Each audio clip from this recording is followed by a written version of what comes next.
પ્રાથમિક શિક્ષક સંઘની રાજ્ય સરકારે રજૂઆત છે। વસ્તી ગણતરીની કામગીરી શિક્ષકોને ન સોંપાય, નોકરી વાંછુક યુવાનોને વસ્તી ગણતરીમાં જોડવામાં આવે। સરકારી કામગીરીમાં શિક્ષકોને જોડતા બાળકોને અસર થઈ રહી છે। સ્તરની કામગીરીમાં શિક્ષકોને જોડવા બાળકોને અસર થઈ છે।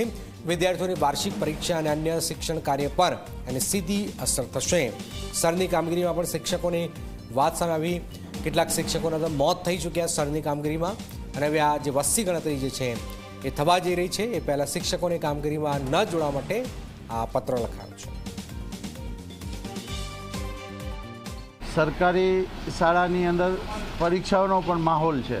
સમગ્ર પરીક્ષાઓ માર્ચમાં ચાલુ થઈ જવાની છે, એટલે અમે ચૂંટણી પંચને રજૂઆત કરેલી હતી કે આની કાયમી વૈકલ્પિક વ્યવસ્થા થાય અને કાયમી આનું સોલ્યુશન કરવામાં આવે। જે શિક્ષકો શાળાની કામગીરીના બદલે આ કામગીરી કરે છે એની જગ્યાએ બેકાર જે લોકોને રોજીરોટી પણ મળે અને શિક્ષણની અસર પણ ના થાય।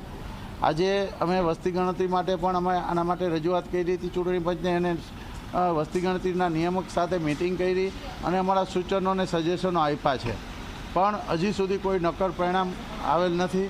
એટલે અમારું કાયમી માટે આ એક શાળાના બાળકોના હિત માટે સરકાર મોટો નિર્ણય કરે એવી અમારી માગણી અને રજૂઆત છે।